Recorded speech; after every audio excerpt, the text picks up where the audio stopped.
Good evening, colleagues. Just a quick question.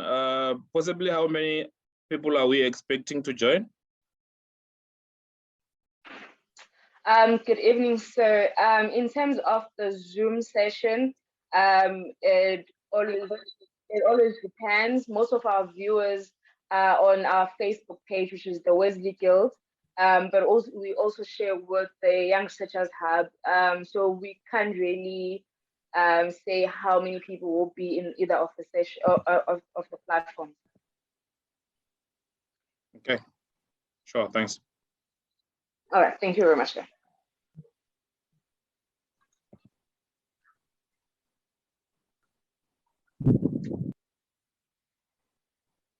Education remains an important part in every society. However, funding remains a constant headache for everyone. My name is Isasipho Mdingi, and today I'll be your host as we talk through the national funding scheme for South Africa, which is NSFAS for higher education. And today we have the honor of having four senior members of the of NSFAS who will be taking us through on the operations of NSFAS, what it looks like, and also allow the public a chance to ask questions on this very issue, as many people have had struggles, myself having been included. Okay, let me just try and sort out the echo. I'm not sure what could be the issue because I'm not logged in. How's my, am I still echoing? Is there still echo? Hello?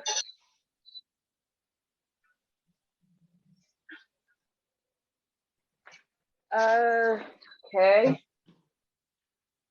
I'm not sure then what will be the problem.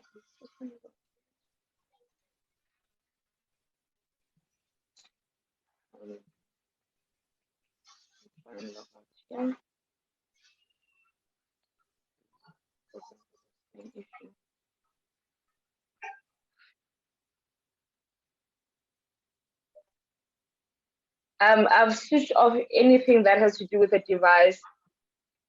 Can someone confirm if there's still the echo?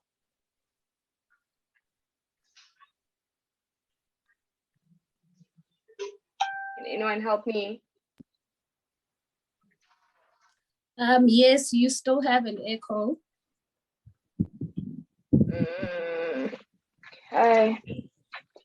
That is technology on its best now.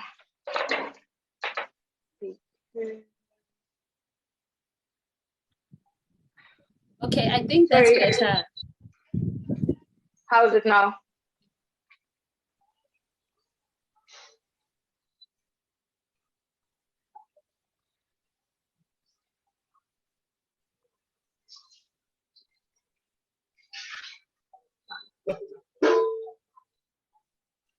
Can I go ahead and start the session? I want to make sure if we're still okay in terms of hearing me.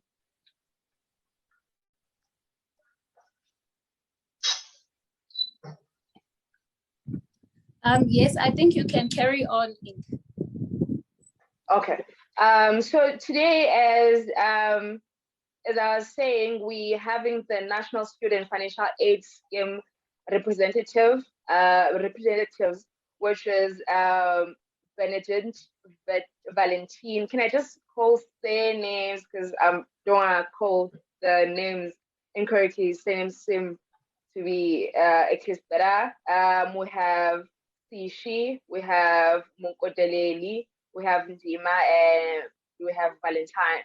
And there's an NSFAS manager, NSFAS senior manager. The other three are NSFAS senior managers. And I would love to hand over just for them to greet, and then we can have our session starting.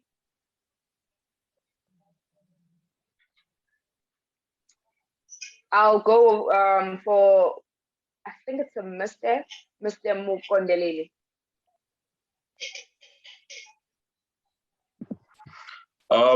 Evening again.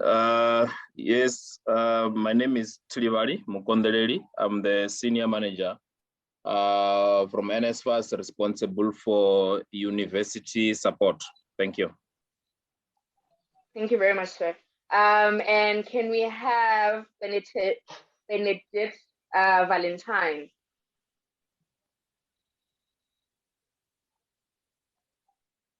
Do we have him or her on the line? Good evening. I do not think Bernadette managed to join the session, as she struggled with the Zoom connection. Okay. Yes. Okay, no problem. May you please also introduce yourself, Mr. Kylie Tudima? Good evening once again, colleagues. My name is Kaya Ndima. I also work for NSFAS as the acting senior manager in operations. Yes. Thank you, colleagues. All right. Thank you very much, sir. So today's conversation will be formal and equally a bit not so formal, as we're engaging with the public across different from how it would be when we're in a boardroom. And just a bit as to like NSFAS was started in 1991, and it was later on replaced by the Tertiary Fund of South Africa, which is CASA. And it has now continued as NSFAS, and it has supported and funded a lot of us, which is we're grateful for the assistance that the government has given us. However, it is like any other project or funding there has been. Can everyone mute themselves, please?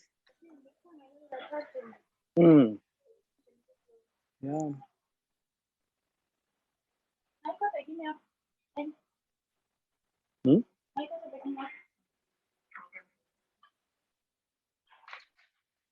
Sorry about that. Sifundo, may you please mute your mic? It's quite disturbing.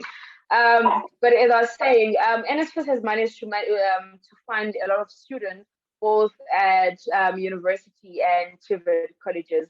However, year in and year out, there has been strikes across universities, across colleges in the country, due to many reasons, many students being not funded. Some students have their fees, they were accepted for NSFAS, but for some reason their fees have not been paid. Mr. Khaled, may you please just take us through as to what are the causes of all those struggles that we're having when it comes to NSFAS as a country that seem to plunge the institutions of higher learning, and also the challenges that are facing NSFAS in being able to cater for every student? Good afternoon again, and I believe you said there are viewers at home who are listening to our conversation, and good evening to all of them. Firstly, Sisi, we need to agree that as time has evolved, there were issues that were encountered by the organization in terms of us moving from the old way of doing things to the new way of doing things.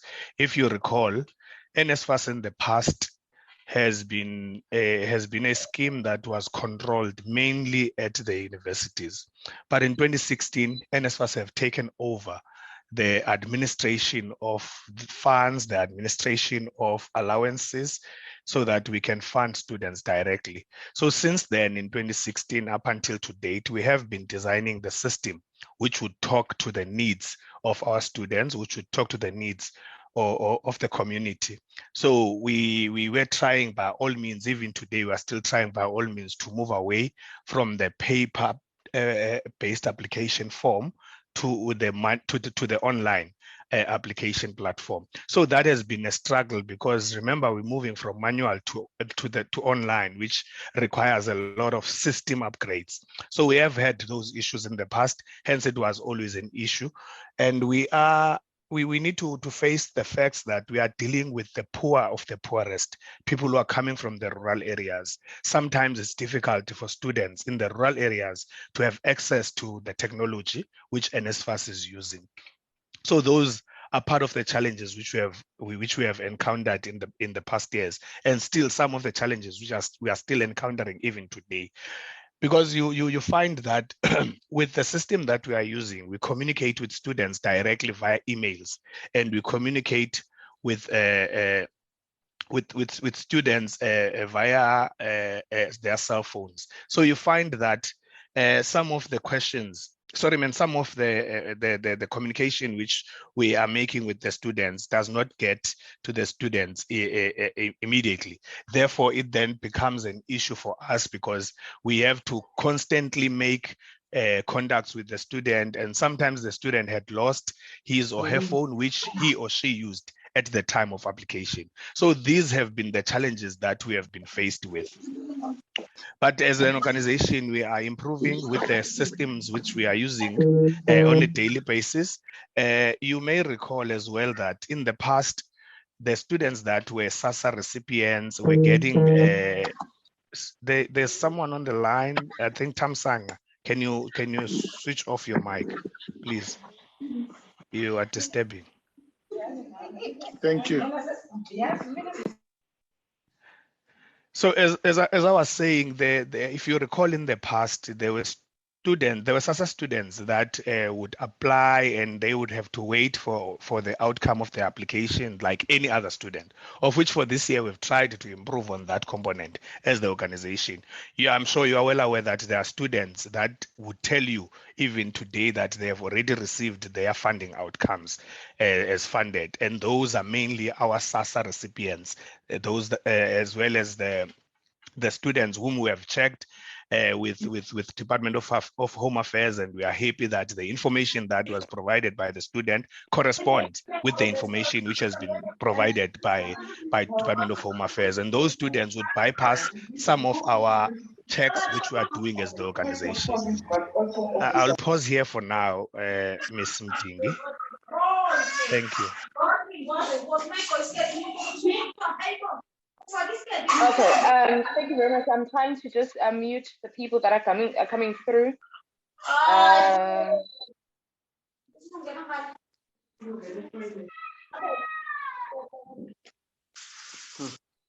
Okay, thank you. So, as you mentioned, the transition, the question that comes into mind when the transition was happening, why wasn't that NSFAS had allowed the transition to happen while universities still have some of,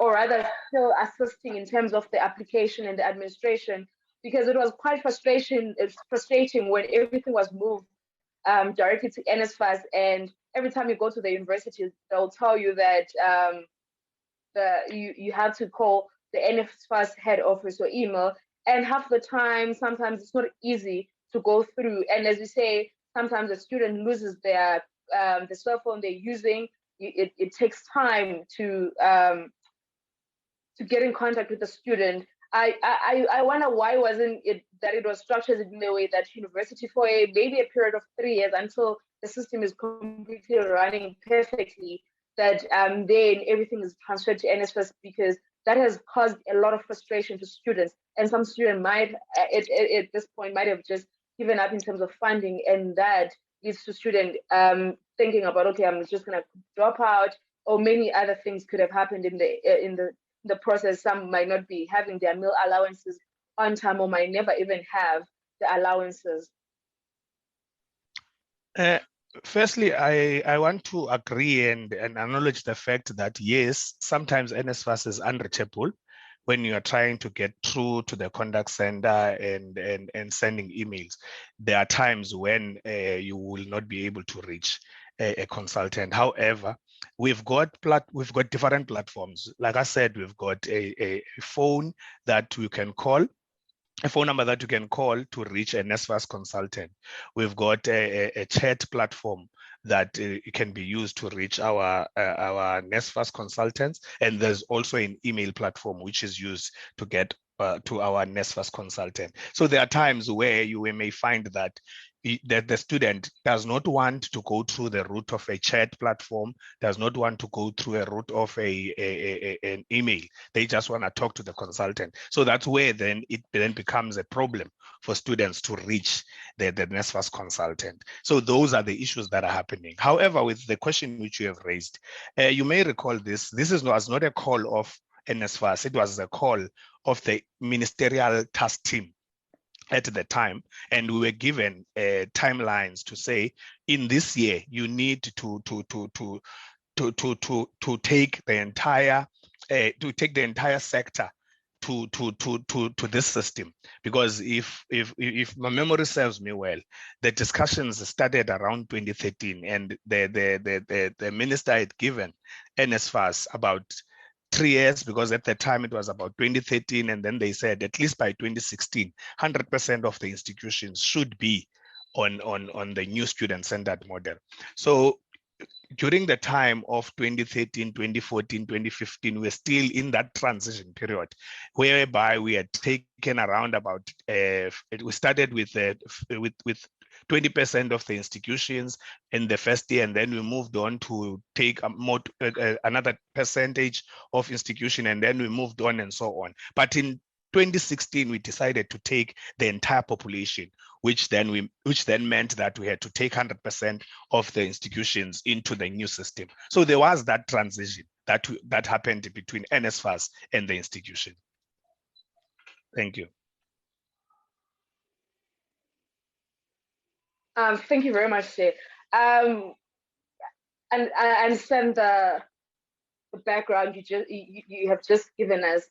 Just to track back quickly, I would love that you chat us about mainly on the requirements NSFAS has in the process of application, as to what they're looking for and what students, or rather potential students at first year, and those who apply when they later on in the university, on what they're supposed to submit to NSFAS and what's the criteria and the process of application.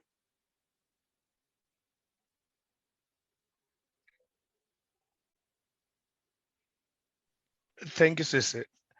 With regards to NSFAS, as you know, it's a public entity that is under the Department of Higher Education and Training. And for one to qualify to become a NSFAS recipient, you need to be a South African citizen first, and you also need to be a permanent resident in South Africa, which is a new requirement which was only introduced last year, I think in around June. That was the new requirement, because in the past we were only taking students which were only South Africans. However, in June last year, the guidelines and rules were amended, whereby we had taken into consideration the South African resident students as well, permanent residents, yes. And then you need to ensure that the household income of your family is below 350,000 combined. And you know that NSFAS has got two types of students. You've got a students with disabilities, and you've got students without disabilities. Students with disabilities, the income, the household income combined is 600,000. And then there are documents as well which we need to come to accompany each application in order for us to be able to assess correctly.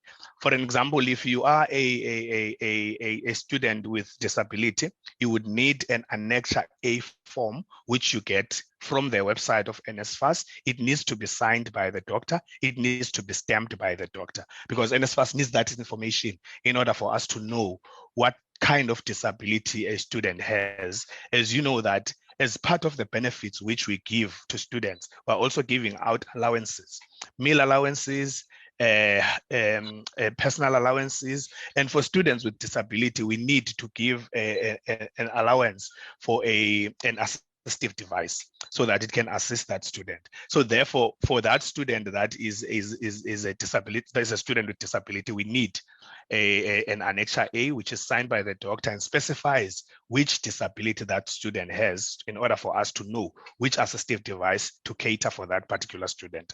And then for a student without a disability, as I have mentioned, the income needs not to exceed 350 household income. I'm not too sure if I've answered the question you have posed. Thank you. Thank you, Sir. Yes, you have. Just a bit on the criteria and also the application process. There are students in the main where they have one parent, while the other parent is still alive but not active. And in those instances, how do students apply if there's one parent existing but there's no death certificate for the other parent that I could say is around? Thank you. Sisi, we need to note that all students or all applicants have both parents, right? Now, in instances where a student does not know his or her father's whereabouts, we are doing our checks as NSFAS, where you send us your ID copy, your ID number. We verify your ID number and with Department of Home Affairs. Home Affairs will tell us that so and so is your parent and the death status of this parent is alive. Therefore, in that instance, you're gonna have to provide us with the details of the parent that is alive. And of course, we will need a court document that will tell us that the other parent is unknown to that child. Because what we are running away from, you may recall that in the past, NSFAS have not been doing these checks, the security checks, and we end up funding students which are not supposed to be funded by NSFAS, which do not qualify to be funded by NSFAS. So NSFAS has done those checks in the past. Have not been doing those checks in the past, but recently, because of what has happened and the audit findings that we experienced, we partnered up with the likes of Department of Home Affairs, with the likes of SARS, so that we can know exactly that we are funding the right students. So what we are doing, if a student does not know his father or his mother's whereabouts, the student must submit to us a mother's ID copy, as well as a court document that will tell us that the student does not know his or her mother or her father's whereabouts. So we would need that information, and then we will process the application on our side.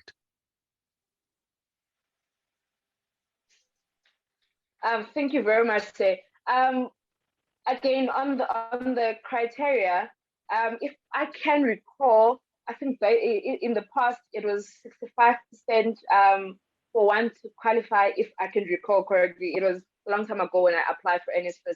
And I think late last year there was on social media that there is going to be a change in the criteria in terms of marks. Is that still something that is going to go through, or are we still on the marks that were being used previously? And what happens when you've already entered within the university? What are you supposed to keep as a student in order to continue to qualify for NSFAS? Okay, firstly, let me clarify this. For a student, for a learner in matric, we don't have requirements in terms of who qualifies and who does not qualify. The only thing that guides us as NSFAS is once you are admitted at one of the public institutions, then NSFAS will fund you. We don't have a criteria there because we believe that for you to be accepted at a university, you might have passed very well. For you to have been accepted at TVET college, you might have passed very well. Therefore, we don't enter into that space. However, once you are now into the tertiary system, whereby we will get the results from the institution and we'll get the results from DHET if you are at a TVET college. We then check within our criteria, and our criteria for you to continue to be funded by NSFAS, you need at least to get a minimum of 50% pass rate. What I mean about 50% pass rate is that if you are doing 4 modules at a university, you need to pass at least 2 modules, that is 50%. Irrespective of you passed by 60% one module, 70% the other. But what matters is that 50% of the modules in which you are registered for, you need to pass. Then you continue with the funding. For TVETs, I think it's 75%, but for that one, I stand to be corrected. And I know Ms. Sishi is not part of the call, and she was meant to be part of this discussion, but she's not part of the discussion. So I think for TVETs, it's 75, and for universities, it's 50%. However, I think what you are referring to now, it's the discussions which took place just towards the end of the year, where NSFAS and Department of Higher Education and Training had said that they are looking into increasing the criteria to the qualification criteria to 75% at universities. I know and that those were the discussions. In fact, it was still being in consultations with the student bodies, the SRCs and others and other student bodies. But I saw my colleague's hand was up, Mr. Tilivalim Kondeleli, who deals directly with the universities. Perhaps he can provide a better clarity on that, on the qualification criteria at universities. Thank you. Thank you very much. I saw his hand. I was about to ask him to go after you when you're done. Mr. Mukoneli, may you please take the floor? Thanks, Chair. I wanted to comment on the issue of 75%. Yes, we are aware as NSFAS that there was some media companies that then released a statement which then sounded as if NSFAS is now moving. It's now requiring 75% pass mark for students to continue to be funded. And fortunately enough, I was in the meeting where the issue was discussed. What happened there? One, I agree with my colleague that for university students, for them to be funded, to be migrated to the following year, we require them to pass half of the modules they were doing. Actually, that 50% applies to students who were funded pre-2018, before the announcement of the bursary scheme by then the former president Wozuma. So now, what I want to touch on this thing of 75%. What happened? It was a consultation meeting. It was not a meeting where there was a decision. It was discussion that was put in the meeting for all the SRCs to look at it, and they were allowed to comment. So how it came about, after the meeting we had with all the SRCs for all the 26 universities, some of the students then went to have a media briefing with some of the newspapers. And then it came out as if NSFAS now is saying they will only fund students who passed with 75%. It is not correct. We were not looking at the 75% as a pass mark. We were discussing whether we can move from the 50%, which is the requirement. Mr. Ndima has already shared an example of a student who's doing 4 modules, and then they are required to pass 2. So to be honest with you, that issue at this moment is still being discussed, because we were consulting the students back then. We went on to consult institutions. We went on to consult also the office of the minister. So at this moment, we don't have a position on the matter. We're still consulting. There were a number of proposed requirement, including 60%, 70%. That is the number of modules passed, not the pass mark. Thank you, Chair. Thank you very much, sir, for assisting in clarifying on that matter.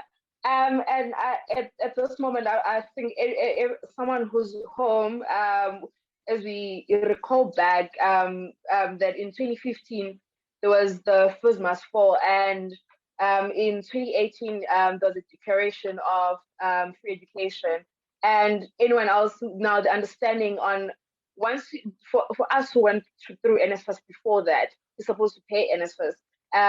And the question now is, what is the status? If you're funded by NSFAS now, what happens when you complete? Do you still pay a certain amount of money, or is the whole amount a bursary? Thank you, Chair. I think I'll provide a partial answer to this, and then probably my colleague will assist so that we can give you a full answer to this matter. As far as I know, yes, before 2018, we had loans at universities and we had bursaries for TVET colleges.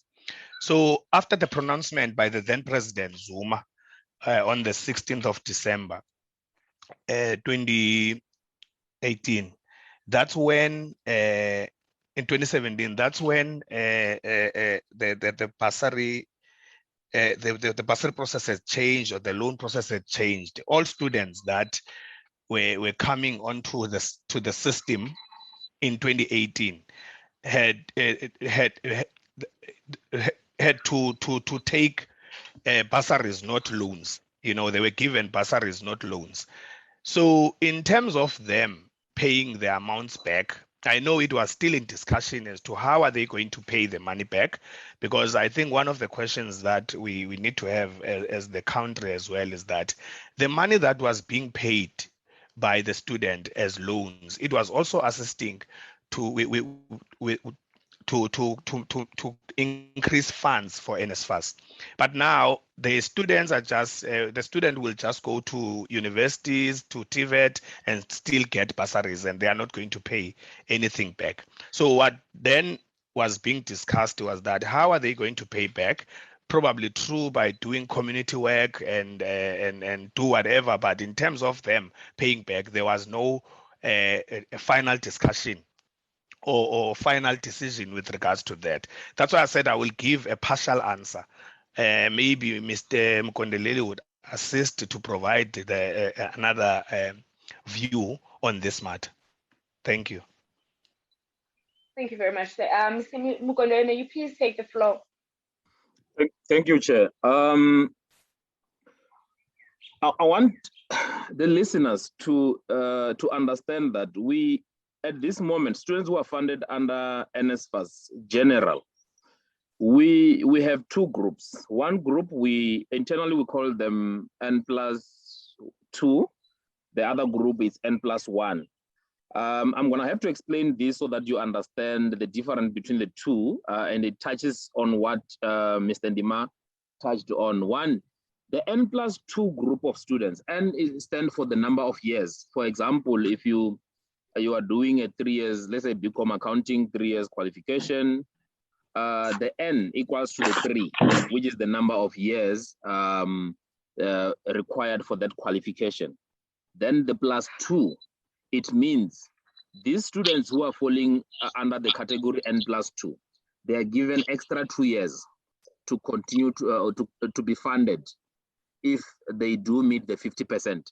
The N+2 students, these are the students who are then required to pass half of the modules they are doing. And again, these are the students who studied or they were already on the system prior to the December 2018 when the announcement of the bursary scheme was made. So, so these students, they will be required to pass at least half of the modules that they are doing in order to continue to be funded, and then they are given extra years. For example, if a student is doing a 4-year degree, then it will be 6 years. We will continue to fund for the period of 6 years. Then after that, unfortunately, we won't be able to continue to fund these students. Maybe some of the listeners would then say, last year, 2020, the minister made announcement. Actually, he gave us a budget specifically for students who were affected by the N+. They've let's say they are doing a 3 years qualification, but they've already studied for more than 5 years. And then some of them were doing final years. There was a special budget in 2020 for them to continue to study. So those students were asked to then submit their appeals, and then those appeals were processed, and then we paid the institutions. Now, the N+, which is the number of years, become accounting again 3 years, plus 1 extra year. These are the students who fall under the bursary scheme. In other words, these are the students who were studying post, is it post 2018? I think starting from 2018. No, sorry, the announcement was made in 2017. So all the students who started studying around 2018 coming upwards, they fall under N+1.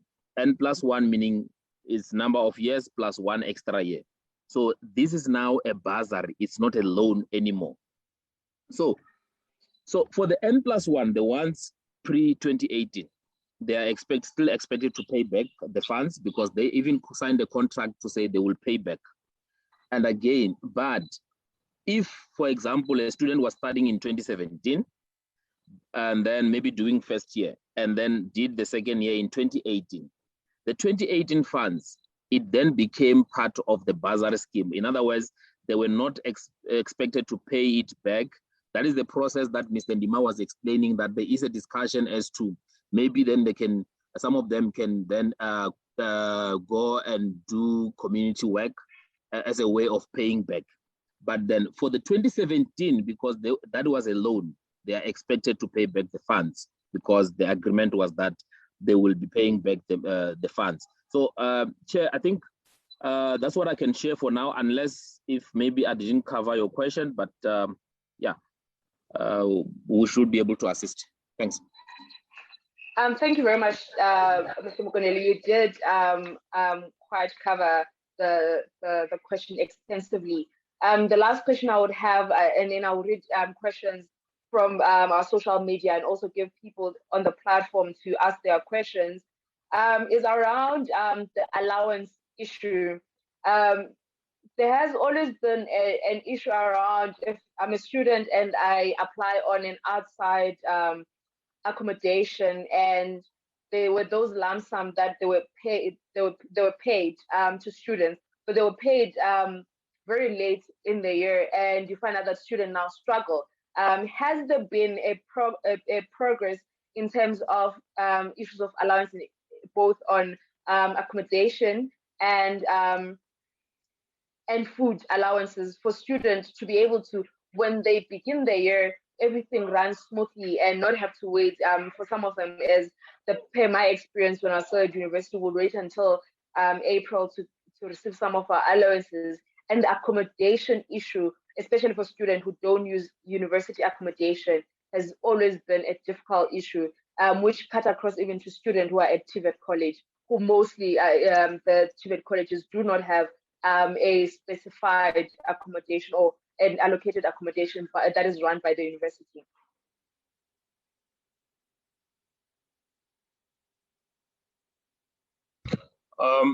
Chair, I think I should come in there. The NSFAS is very much aware that South Africa is faced with lack of accommodation. Almost all the institutions of higher learning are faced with this challenge. And by that, what NSFAS is doing, we are working with institutions to also identify accommodations around their campuses. And then our instruction is that institutions should then go and engage those landlords or service providers. They should be able to get into some sort of an agreement. It can be a memorandum of understanding, sort of a contract. Then they must, when they do that, they must go and make sure those accommodations are accredited. Once they are accredited, NSFAS will then continue to pay. So now, the challenge that you are raising, to be honest with you, is that I want you to understand it that as NSFAS, we are not integrated with all the 26 universities. We depend on institutions to send us the claims. We call it registration data. And once we receive registration data beginning of the after registration, we then go and process registration data. There are things, when we process registration data, we check the funding status. We also check if students are registered for funded qualifications. Once that is done, we then go and make disbursement. What we do, we pay institutions as per the registration data or claims we receive from institutions every year, every month, towards the end of the month. And the reason why we do that, one is for institutions to be able to pay allowances to their students. Two, it's also for institutions to be able to pay the landlords. But we have been faced with challenges you raised. We are aware of this. Unfortunately, at this moment, we don't have contracts or an agreement with institutions. We depend on, agreement with service providers, meaning landlords. We depend on institutions getting into these arrangements with landlords. So we then pay institutions for institutions to pay their landlords, because those are the landlords. They're the ones who understand. They accredit them, they work with them, they are in some sort of a contract with them. So, and really the idea behind us doing this was to try and resolve exactly what you are raising, because some years back, I think around 2013, 2014, somewhere there, NSFAS used to pay allowances direct to students. Yes, on the side of TVETs, we still have TVETs where we are still paying allowances to students. But for universities, we then said, let us work with institutions while we are testing the process with the TVET. So yes, there are efforts to try and resolve that. And we are working with institutions to resolve the issue of delays when it comes to allowances. And I want you to also note the fact that for us to be able to release allowances, we depend on institutions to give us the registration data. Without registration data, we don't even know who is registered at what institution. So we depend on institutions to give us this information. Thanks. Thank you very much, may I please read through the question? But while I'm reading through the question, may I read at least 3 questions at a time and not go question by question? Is that okay with you?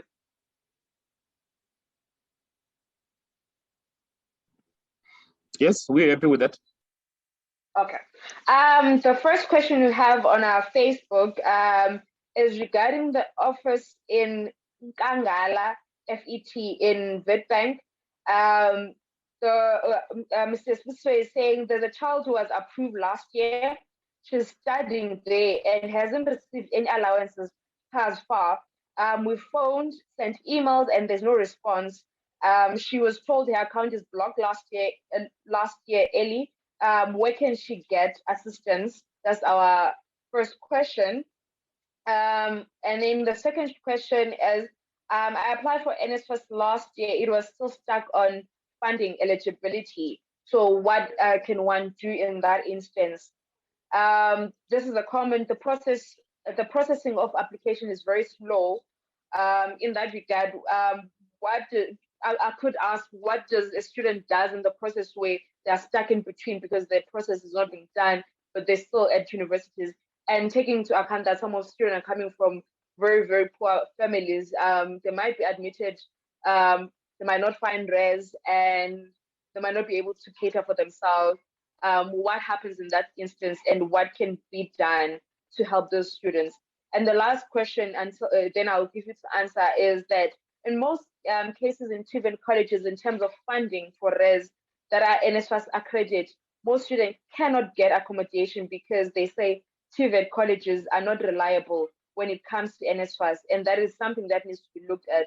And although the person has not struck a question, I would then ask, what happens in the in-between, especially for TVET colleges? Service providers are not trusting the process because they say they don't trust NSFAS. At the same time, NSFAS requires that accommodations be accredited. But now we are still in that limbo where students can't have something, and also NSFAS has a different requirement.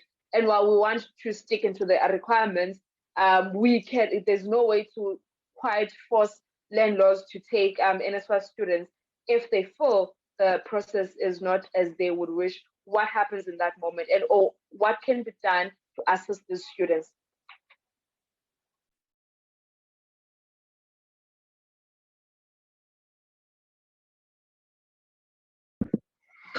Kaya, would you want to go first? Because I'm looking at question number 2, and the other 2 questions here are related to TVET colleges. No problem, Tilly. It's fine. I can, because I'm looking at these questions as well. These are mainly related to TVET, not necessarily the applications process as well as the university. But I'll take the one which talks about the student's application still shows in progress and it's in funding eligibility. I think there, Chairperson, there is a misunderstanding in terms of in the way in which in the way of the terms which are being used by NSFAS. When we say that the application is in funding eligibility state, meaning that that application is funded already. It's either the application is funded without admission, which then means if that is the status, it means that we require the institution to submit to us the registration data, because there is no way, as my colleague had mentioned previously, that there is no way that we can we can pay the university or the student if we do not know how much is being charged for tuition fee, how much is being charged for residence, how much is being charged for allowances. So we are in those instances would be dependent on the institution to upload the registration data. So I don't know if that's what the student meant by the application is in funding eligibility state, because if it's in funding eligibility state, the student is funded. But now we are mainly dependent on the institution as mentioned, so that we can be able to pay and generate the loan agreement form or the SOP. And then the other question, I think that was the first question, which I said is related to TVET. I'm not too sure if you, Chair, and your listeners are aware that for the NSFAS had taken a bold step, I think, in 2019, approaching 2020, where we had introduced servicing administrators, which then means that for each and every institution out of the 76 institutions which NSFAS serves in the country, there is a person dedicated to resolve issues in that institution. For an example, this one that is in Kangala, where they are saying they have an issue in Kangala, that issue has to be raised with the servicing administrator that assists those the queries in that institution. So each and every institution out of the 76, there is a dedicated person who deals with technical queries whereby a student's account is blocked. There is a process which a student needs to follow. So I think that's what needs to be done in that instance. But just as a general information, there are those people that are dedicated to assist for universities as well as for TVET. There are different servicing administrators, and they sometimes visit the institution. But you know, in many TVET colleges, you find that there are 8 campuses to 10 campuses. Now they cannot reach all the 10 campuses. If they go for an institution visit to resolve issues, they would go to the main campus and probably visit a few campuses which are closer to the main campus. Thank you, Chair. Tilly, I think I've covered the 2 which are related to the applications process. Thank you. Over to you, Chair.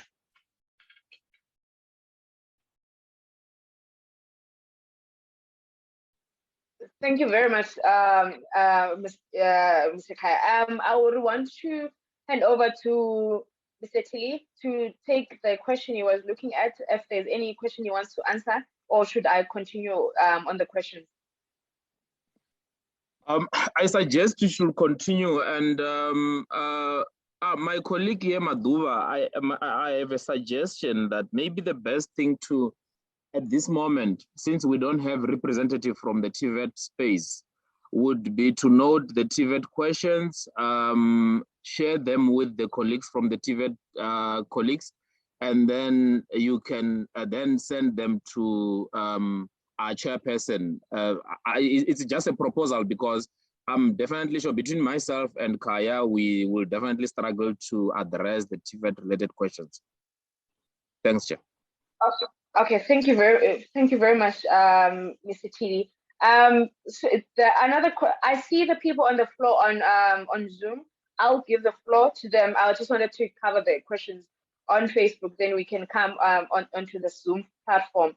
The next question we have is the system doesn't allow us to upload other support documents, and students are being rejected because of this. So what can a student do if they're unable to upload their documents? And the second question, or the second comment, is around the issue of students struggling to get through NSFAS via calls or emails and inboxes, because the student says had alerted NSFAS that his or her account was hacked.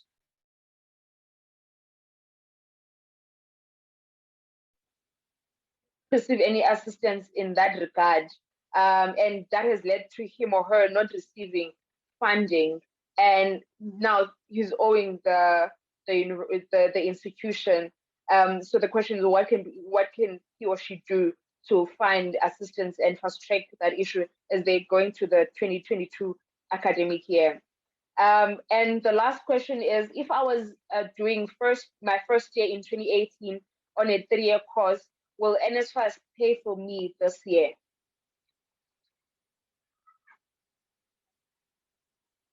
Chair, can you just repeat that one, the last one? Yeah. Okay. If I was doing my first year in 2018 on a 3-year course, will NSFAS pay for me this year in 2022?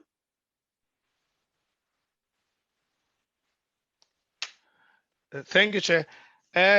Chair, let me take the one of supporting documents, where students are saying the system does not require them to submit supporting documents, and yet we are rejecting students now for missing supporting document. Okay, on that one, we have rejected students, yes, that has indicated that they are self-sustaining. For 2022 guidelines or rules of NSFAS, we are saying all students are dependent on people. For an example, a person of my age, I know I'm not dependent on my mom. I am dependent on myself. However, I need to put my mom's details. It's either my mom or my father had passed on. Hence, I do not have parents, but at least I was born by two people, or at least there is that one parent that I need to involve on my application. So those students which have been rejected now, they were self-sustaining students. They indicated self-sustaining student. I believe as well is the terminology that is being used by NSFAS, because we have done a little survey whereby at the beginning, when we started receiving these calls, we tried to reach out to this student, and this student said, no, I am dependent on my mother, I'm dependent on my father, but they just did not know the term self-sustaining. So they clicked there self-sustaining, and therefore the system at that time did not require any supporting documents from them. However, now what we have done with those students, we have rejected all that cohort of students.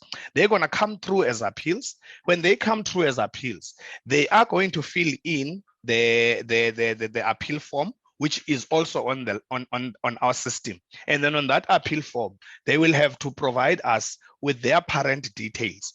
Those that do not have parent, we do have people who are saying we don't have parent, like students, but we are calling them vulnerable students. So vulnerable students will have to get a form. It's on our system. They get the form, they take the form to the social worker. Social worker will write onto that form, and then they will probably put a practicing number on that, or a stamp that the social worker is agreeing on this, that this student is a vulnerable student and therefore does not know his or her parents. Then we accept that.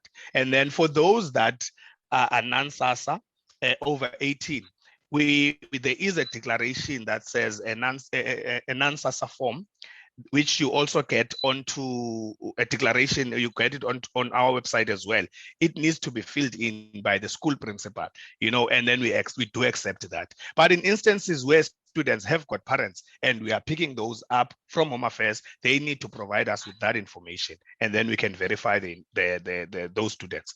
The risk there, Chair, is that if we are not taking parents into consideration and we take students' ID numbers into and we check and we verify that information on our system, they are all going to qualify because the person who's working in that household is a parent, the parent that is not stated on the application form.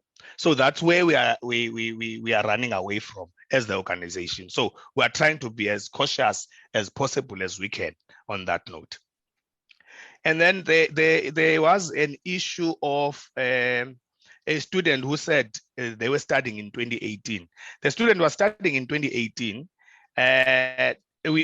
My colleague had said that if you are studying, in fact, there is an N+ rule, so we're saying those students of that has started in the system in 2018, those are N+1 student, meaning that your course, if your course is a 3-year course, we give you +1 year to complete in case that you fail.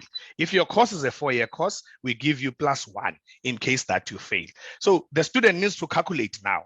If you are in 2018 is your first year, 2019, 2020, 2021, 2022, so we need to know how many years is the course that the student is doing, taking, so that we can take that into consideration to calculate the N+ rule. If the student had exceeded the N+ rule, that student will not be funded in 2022. However, if when we do our calculations, we find that on the end, when we do the N+ rule calculations, we find that the student had not exceeded the number of years in which the qualification consists of, then that student will be funded. But if there is anything, Tilly, which you think you need to add to, you can probably add on that. Thank you, Chair. Thank you very much, Mr. Eka. Mr. Tilly, may you please take the floor? Thank you. Let me just comment on the issue of the 2018 student. If I heard you, Chair, you said the student is registered for 3 years qualification. Yes, that sir. means, that person unfortunately won't be funded this year, because how you count it, you count from 18, 19, 20, that's 3 years. Then 21 is the 4th year, which is the +1. Now we are in 2022, so that student won't be funded. That person doesn't qualify. That person should have completed the qualification already. There was another question around contact that some students are struggling to get through to NSFAS. You see, Chair, in the past, we have realized that students are really trying so hard to contact NSFAS. Yes, we do have platforms that students can get hold of us, but we are working with institutions. We have financial aid office, and financial aid office has direct contact with me, with all the servicing administrators that Mr. Ndima was referring to. So if you have a question or an issue and you can't get through to NSFAS, remember, NSFAS has got only one office, which is in Cape Town, and we are servicing all these universities and TVET colleges. And in total, we are looking at around 700,000 students. And that on its own is a problem. You will keep on calling. I know we are dealing with queries every day. But then if you know you are struggling, please do go to your financial aid office. Financial aid office, if they cannot assist you, then they can refer the query through to us, through the email, through the phone call. They have direct access to us. Thank you. Thank you very much, Sir. I'm just there's a question on, is teaching going to be funded in 2022? Is LLB postgraduate, would it also be funded? I think those are not so difficult question to go through. So I'll just add through. Sorry, I just wanna.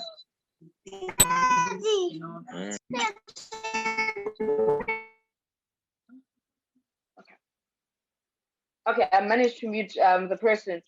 So the first question we have,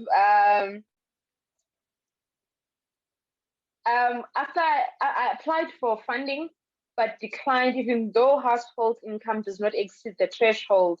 The students said they had sent emails, tried to call. How do they appeal as there's no option open to do so? And I have had you, Mr. Kale, to that there is an option.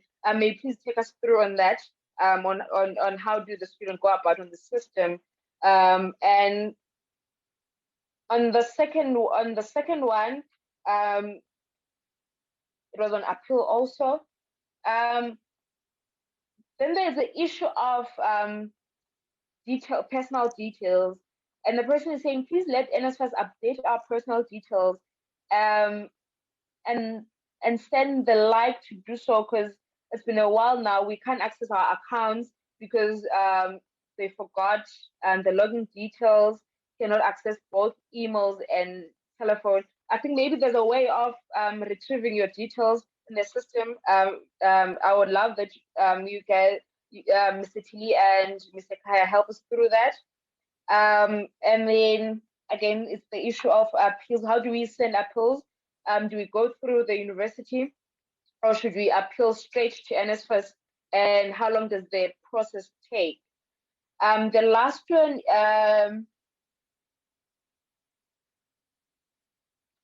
is, why is it that when one logs into my NSFAS profile, it sometimes says that your ID number does not exist, even though I was funded the previous years? Thank you very much, Jagme. You can take the floor. Thank you, Chair. Chair, there are two types of appeals. Let me start with that one. There are two types of appeals. There is a continuing student appeal. There is an F10 student appeal. F10 is a first time entering student appeal.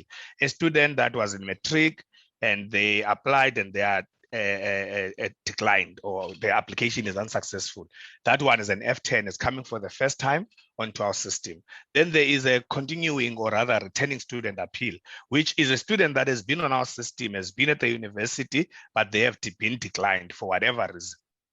So mainly the F10 appeals, I will talk much on that because I'm dealing mainly with those ones, but I believe my colleague will give further clarity on the returning or continuing student appeals. So basically what is happening, Chair, is that once a student is rejected, or in the past, when a student is rejected, we will close applications. Let's say we close applications on the 7th, and then the following day we would open appeals for everyone that has been rejected to appeal. That's what we have been doing in the past. And then we'll have a set date to close appeals. We will probably give students 2 months to appeal, and then we close appeals. And of course, the decisions on those appeals will come after the closing date of appeals. However, for 2022 academic year, which is this cycle that we are in, the applications are closing tomorrow for 2022 academic year. And then we are still doing some few enhancements on the appeals system. We are hoping and planning that we might deploy that to production by the 24th, which is next week, Monday. But now there's a slight difference with what we used to do in the past. Once the student is rejected, we know that we already rejected about 85,000 students now from the 860 which we have received so far. 85,000 is rejected based on the outstanding supporting documents, which I have spoke about earlier, as well as the financial eligibility assessment. There are students who are rejected based on financial eligibility. So those students at this point in time, they do not have the functionality to appeal because, as I had said, we are doing small enhancements on the appeals portal, which we are planning and hoping that is going to be ready by Monday, the 24th. So as soon as that is ready, then student will see those that are rejected. They will see a functionality to appeal. However, the functionality to appeal will be on their portal for 30 days. And then if the student does not appeal within 30 days, that functionality will be taken away, which then means that the student won't be able to appeal the decision going forward. So once you submit your appeal, it gets to NSFAS. We process the appeal based on the evidence which has been sent by the student. And then we will make a decision whether to fund the student or not to fund the student, whether to approve the appeal or not to approve the appeal. So of course, if the appeal is approved, the student will be funded and the status of the application will then change. There was a question that says, how long does the process take? If you submit your appeal now and all the supporting documents that we need are there, then your appeal will be approved. And then the process for your status to change, it should take approximately 14 days once you submit your appeal. But I also want to caution you, Chair, on this one and your listeners, that there is a tendency of students not to submit all the required supporting documents. So when that happens, we are forced as NSFAS to require the documents that will support the approval of your appeal. So students then delay that process to submit these documents that are required. And when they do so, then the appeal will delay. Therefore, you will not expect the 14 days after you had submitted the appeal, because you may find that you submit your appeal today and then tomorrow we work on your appeal and we send you a communication to say, go and upload this document. There's this document that is missing. And then you do not do that. You delay that for about a week because you know you've got 30 days for your appeal, for the appeal functionality.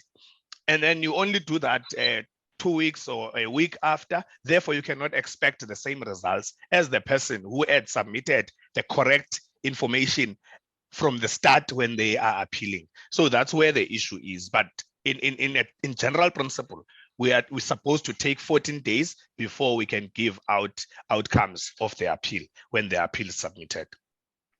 Then there is a question that spoke of NSFAS needs to update personal details. I think in the session that I attended yesterday, I had emphasized that when a student is doing an application, we require, these are compulsory. We require an email address. It's compulsory. Your application cannot, you cannot do an application without that, without an email address, a valid email address. We require a cell phone number that is valid, right? So you find that students do their applications in December, for an example, or in November when we open. And then during December, when people are busy, they get to lose their phones. And then they do not replace the number. Their numbers. Now, it then becomes a challenge for us because when we communicate through the number which you have given us, through the email which you have given us. Some people do not even check their Gmail accounts because many of the emails we are getting are Gmail accounts. So that's where now then we have a break in communication. And then if that happens, Chair, there is a process. If they lose both the cell phone number and their email address. In some instances, they don't know the username, but of course, the username is always your email for 2022. Now, in the past, they would use something else as the username. They would use something else as the password. Now, if they lose those, we need the original now they want to change their personal details. There is a process that they need to do. It's called the password reset. They must upload their ID copy onto the system. We will match the ID copy with that one that was sent when they were creating a profile. If those two matches, then we approve on our side. Then we will send the SMS and email on the new numbers which have been provided by the student. So there is a way in which they can follow that process. I think, Chair, the ones that are related to my space, I've managed to answer them. I think my colleague will take you through the process of the returning student appeal or continuing student appeal. Thank you, Chair. Thank you very much, Mr. Kai.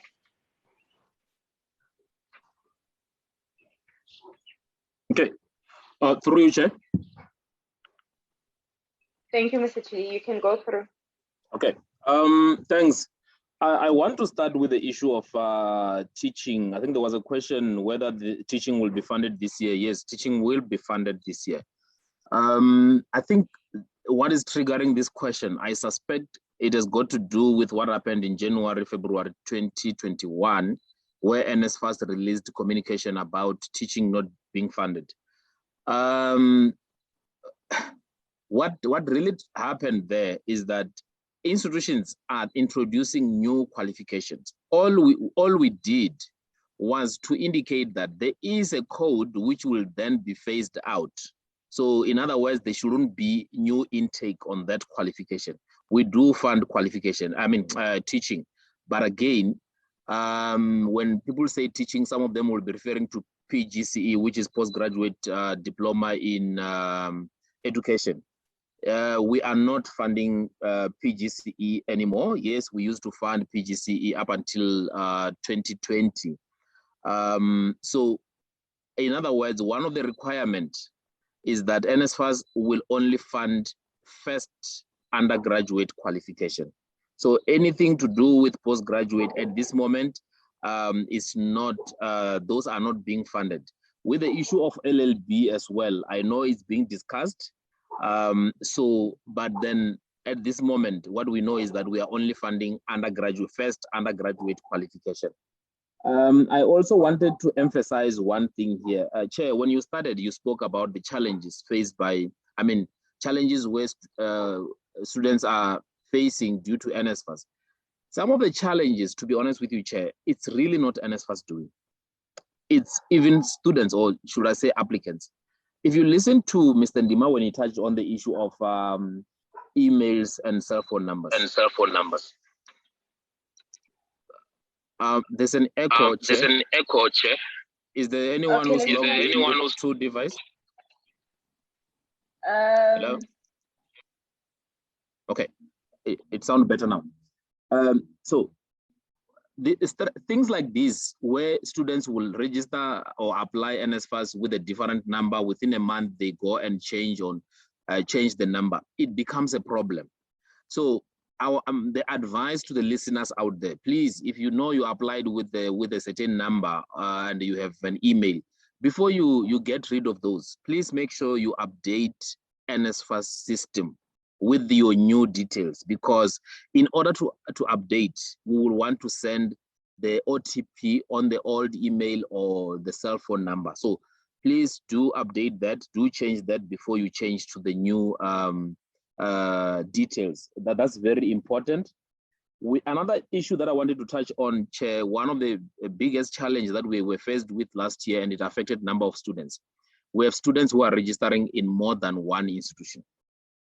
And what happens when we receive claims from different institutions? What we do, we go and block all the transactions up until we get confirmation. So please, if you know you are registered into different institutions, please do go and cancel the one institution that you don't want to continue with, because when they send in a claim, one, we might end up paying the wrong institution. Two, we will definitely block you up until we get evidence that indeed you canceled with that institution. I think from my side, Chair, I think I covered what I was supposed to cover. Thank you. Thank you very much. Sorry. Chair, okay, you can continue, sir. I missed the issue of the appeals for returning students. Chair, I'm still hearing myself. I think someone is logged in with more than one device. The appeal for returning students. In the past, like last year, students will then go and send their appeals, submit their appeals to their institutions. Then from that, institutions will then recommend to NSFAS, and then NSFAS will fund the students. So now we are changing from that. We are going to follow the same process with the F10. Students will have to log on NSFAS portal and submit the appeal direct to NSFAS. NSFAS will then evaluate the appeals, and the decision will be coming from NSFAS.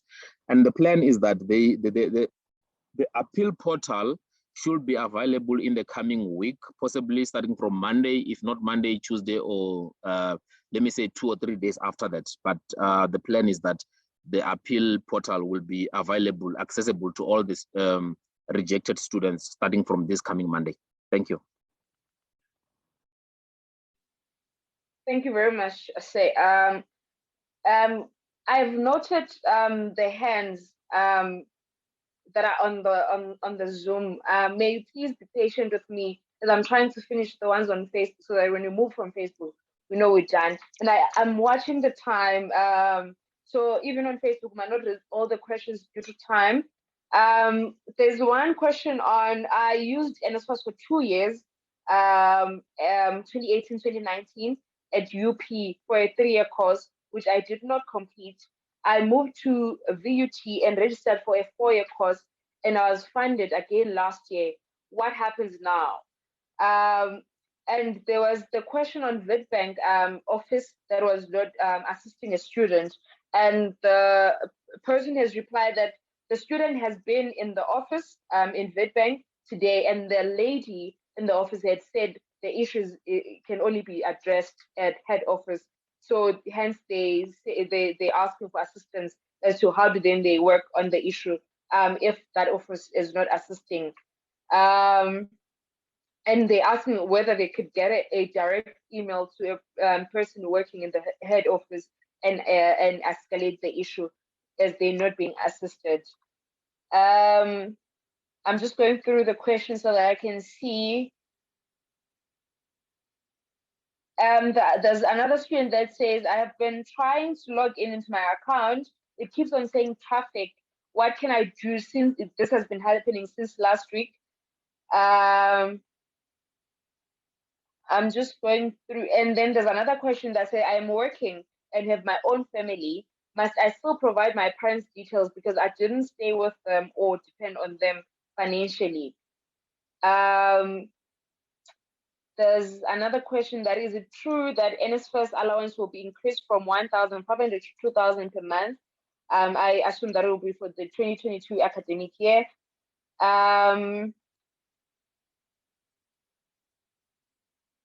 I just would want to try and see if there's no one question, then we can move to, oh, there's another question that says, what causes NSFAS to pay half of the tuition? And the last one is, why did NSFAS stop funding advanced diploma at VUT? Mr. Tilly and Mr. Kai, may you please take the floor, and then now we'll move to our Zoom questions and allow people to ask questions. Thank you, Chair. Out of the 5 questions, I think, Chair, there's someone who's using 2 devices again here because I can hear myself. Okay, so I'm saying, Chair, out of the 5 questions which you have raised now, I think 4 questions are directed to the university space, meaning that Mr. Mkondeleli will answer those. And then there's only 1 question which is directed in my space, which speaks of an elderly person who is working and is funding him or herself, or is not staying with the parents anymore, but a person has applied for NSFAS. Yes, the answer to that is yes. You need to provide your parent details. You know, if the parent if your parents are deceased, of course you'll have to provide us with a death certificate of those parents, because we'll pick, in any case, we will pick that information up on our system as well, because Home Affairs will tell us that your parents have deceased. But yeah, you would need to provide us with that information. Thank you, Chair. I think that was the only one directed in my area. Thank you. Thanks, Chair. The first question was around a student who changed the qualification. Unfortunately, how we go and calculate, there's something we call HEMIS data. HEMIS data for all these years, if all the universities, or universities actually, are expected to submit a list of students who are registered at their institutions. So we use that to determine the N plus rule. So what is unfortunate is that when we calculate for that student who changed from a 3 years qualification to a 4 years qualification, we use the first qualification, which is the 3 years qualification. So that student will only be funded if it's 2018 upwards. It will be 3 years. I think the student started in 2019, so we'll count from 2019 until now. Then it will be 3 years plus 1, and then unfortunately the student won't be funded going forward. The second question was around the very same TVET student who is saying they are struggling to be assisted by one of the the office somewhere in Mpumalanga. Chair, I've already indicated that NSFAS has got only one office, which is in Cape Town. All the other offices are the financial aid office of the institution. It might be the university or a TVET college. So what I want to do through you, Chair, what I want you to do, maybe then you can ask that student to send the question through to you, then through you, you will talk to Maduba, who will then liaise with the colleagues from the TVET space so that they can assist. Then Maduba will send it back to you, and then it gets back to the student. Unfortunately, I cannot be sharing colleagues' contact details here. It's really not professional. The third question is around the increase for allowances. Colleagues, I'm hearing it for the first time. I wasn't aware. But again, having said that, we are still engaging on the 2022 NSFAS guideline. It's not yet final. It should be finalized in the coming days. So that's when we will know what will be the allowances for 2022. And then there's a question about how come NSFAS paid half tuition. Colleagues, like I said, NSFAS is dependent on institutions. If a student is registered for 10 modules, and then which comes to 100,000, and the institutions decide to claim only 60,000, NSFAS will pay the 60,000. Remember, we don't know that the original charge on the student account it's 100. We only know of the 60. There are cases, what we also have picked up is that there are cases, one, students will add modules during the year. And you find by then when the modules were added, the claims are already submitted to NSFAS. NSFAS is not aware of anything that's been added. NSFAS will fund 100% of tuition fee, and we are dependent on the information we receive from institutions. And yeah, I think those are the 4 questions I was supposed to touch on, Chairperson. Thanks. Thank you very much, gentlemen. I'm gonna go to the Zoom now, but before I do that, I just wanna check one question. This question say, my student was denied NSFAS, but they are below the 350,000. He's going to lose his spot at the university. I think the person is trying to ask what then happens in that regard. May I please allow Fundo to take the floor and ask their question, and then after that it will become Sanma. Thank you very much.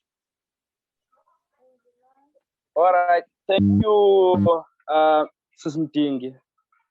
I've got 4 questions here. I don't know if you can hear me that side. Yes, we can. All right. I've got 4 questions here. Yesterday I was in Weinberg head office. I'm a student activist and I'm a community activist. I'm a student in CPUT. Then the first question which I have to the guys who are representing NSFAS is this one. Why the statuses of NSFAS come out saying the application is unsuccessful, but the documents are still sent for verification to the virus institution like SARS or SASA? Because that's what the guy said to me yesterday when I was working with a flock of students, and those students were unsuccessful. And the guy said to me that they may be unsuccessful, but the documents are still sent to virus institution like SARS or SASA. They will get they will get their status, their final statuses next week from Tuesday. That's what the guy. But now I want to know why the statuses are said to be unsuccessful while they are still in a process. And my second question is, why NSFAS help desks are still far from those who are in rural areas like Engobo, like Umtata, because what I've heard yesterday of the students who are unsuccessful, but their applications are still in process, is totally unfriendly to the students who are staying in rural areas. And then the other question which I have, why you even make poor students suffer more by not picking up your child-free number when they want to acquire about their statuses? I find it so very much, I'm aggrieved to say this to the guys who are representing NSFAS, and it's really touching to find that each and every day, because I phone NSFAS almost every day to try and assist students, but you will never get hold of any consultant at NSFAS. And it's totally, according to me, it's totally unfair, most especially for the students who haven't started, because the guy is trying to justify that by saying that the students must go to the institution. Remember, there are first-year students who haven't even started studying, and they are still in rural areas, and they need to reach NSFAS head offices and find out about their statuses. So I need to know why. And then the last one, tell me about NSFAS, which is very much skeptical to fund students, most especially the college students for residence. Because if you go to College of Cape Town, it is said that will be given by NSFAS a certain amount for a residence, and the other amount must be paid by you. We know that NSFAS is for poor students, and we know that NSFAS is supposed to support those poor students. But I find it so very funny or so very sad to find NSFAS unable to assist students who are at college level and who want residences, who are coming from Eastern Cape, coming from Limpopo, coming from wherever here in this country, but they can't get the residences because NSFAS can't fund their residents fully. Thank you.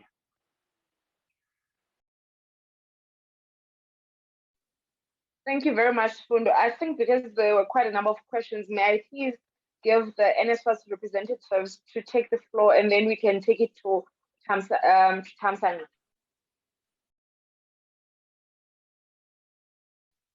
Thank you, Chair.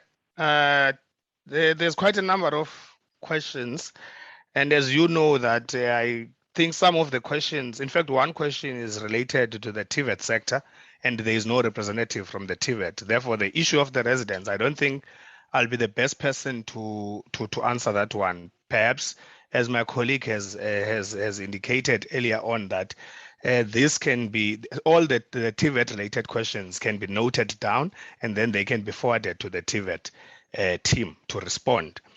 What I would want to respond on, Chair, is the application that is unsuccessful.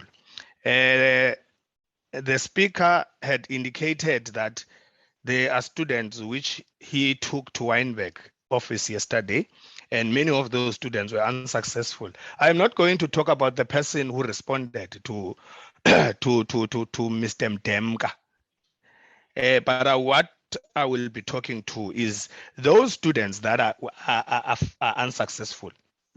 All checks have taken place.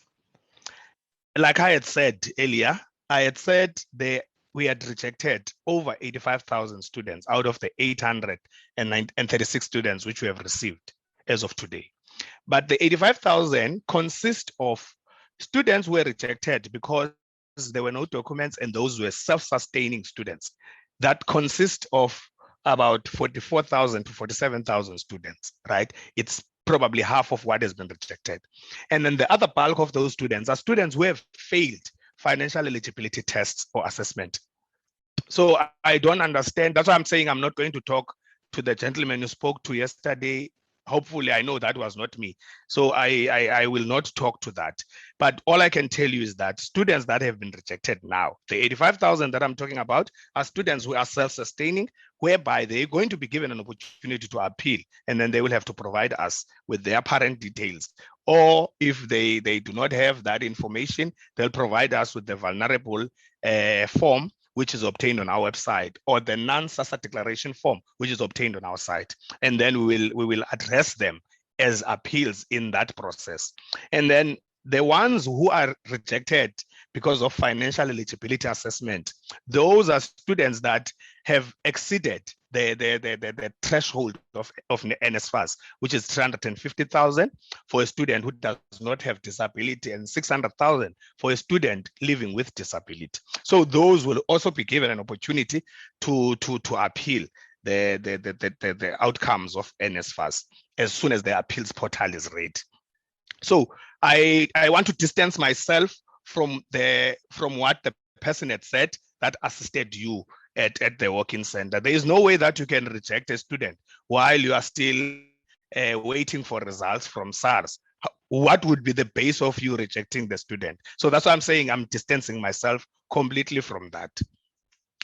The other question is, why is NSFAS not accessible to poor students, to students who are living in the rural areas? And you are saying those are students that are coming from matric, and we are trying to say here, we are assisting students that are already at institutions through the servicing administrators. Yes, I agree with you. We do not have offices out everywhere in the country. You need to remember that even if we were to have offices everywhere in the country, there is no way that we can be in each and every town that is in South Africa. You know, just in Eastern Cape alone, we've got so many towns. There's Aituchwa, where I come from. There's Umtata, there's Ingobo. There is a lot of towns there. So there is no way that we can satisfy everyone's needs.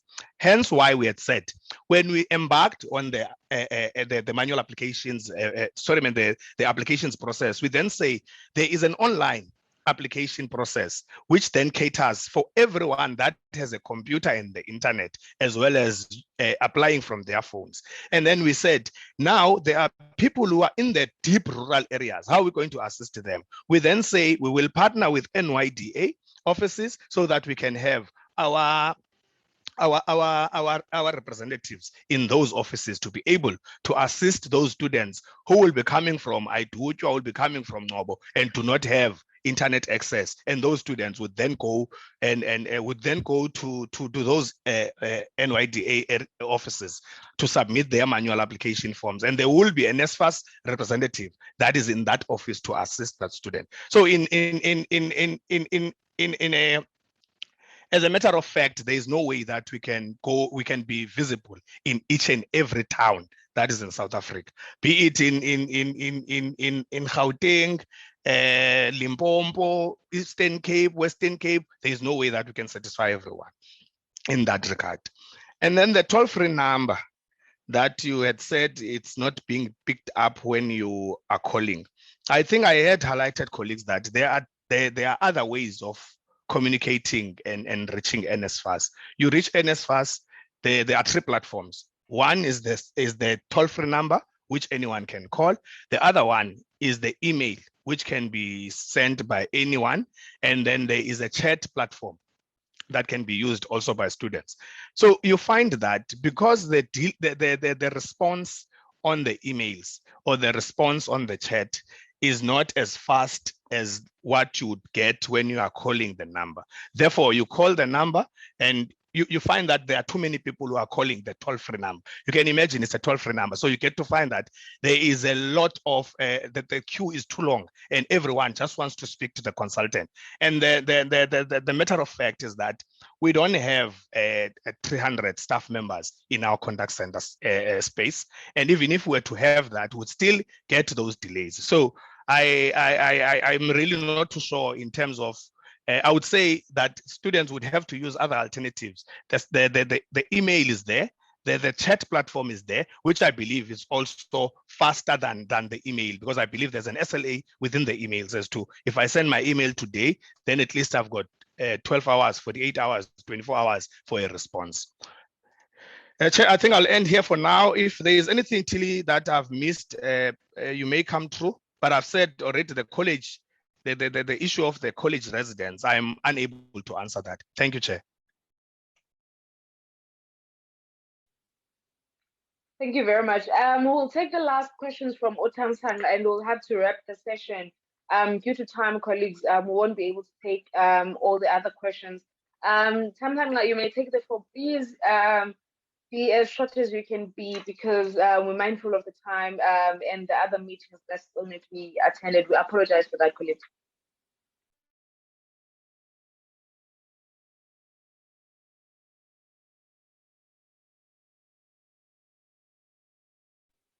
I'm not sure if Mrs. Tavintana is still here.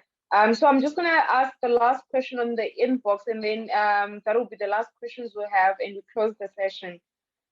There's a question from Pastor Q that asks, my neighbor's sons, whom is an orphan registered at university, but due to COVID-19 could not even pass any module due to sickness.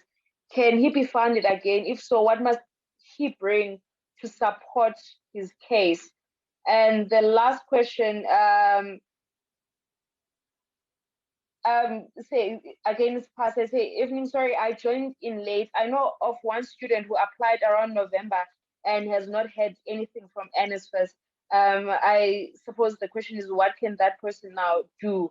Mr. Tilly and Mr. Kaya, may you please answer that one and do any of your closing remarks as we going to close the session. Allow me to come in on the one for COVID-19 student. Yes, what can be submitted when the student appeal is the evidence. It can be a doctor's note to confirm that indeed the student couldn't pass due to, the student was sick. Then from there, a decision will then be made, and then we will then communicate with him. Chair, I just want to touch on one of the questions that I saw. There's a question where I want to know why is NSFAS not paying my son's accommodation for December and January. Colleagues, during December and January, universities and TVET colleges are mostly closed. It happened only now during the COVID that the year was extended. And because of that, we did make payment. We did make arrangement with institutions. We made payment to institutions for them to pay accommodations. But the allowance is calculated that from February until, I'm referring to the university space, February up until November, because by December, universities are closed. By January, students are only there to do the registration, and we have a number of them who are busy registering online. Classes starts in February. So that's the reason why we don't cover those years. So, Chair, I also felt that maybe I should touch on that. And then from there, I think from my side, colleagues, thank you very much. Hi, Chairperson. May I be able to ask my questions?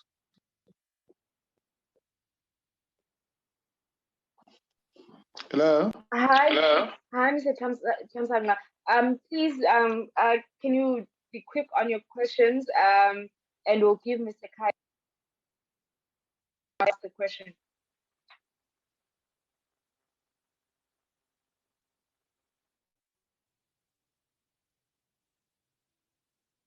Hello. Are you able to hear me now? Yes. There was a mention of a court document that needs to be submitted for a student to prove that they do not know either the father or the mother. I mean, we have a very slow judicial system. I mean, the bureaucracy might mean that the learner or the student would become ineligible because of the delays to submit the document. That's one. Secondly, does the NSFAS has the capacity to accredit accommodation providers in all the 9 provinces? If no, what assistance do they require to do that? And the final question is, what investment is being made by NSFAS within the known financial constraints that they have to improve and support students for academic performance? Thank you very much. Thank you very much, Chamsang. Mr. Kai, may I please give the floor to you, and then I can close the session. Thank you, Chair. I don't think I'll be able to answer all the questions that have been asked by the speaker now. I don't know if Tilly would be able to do that. However, there is a question which I think relates to my space that talks about the, the document that is needed. If parents are divorced, there's a divorce decree document that we need in order for us to process the application.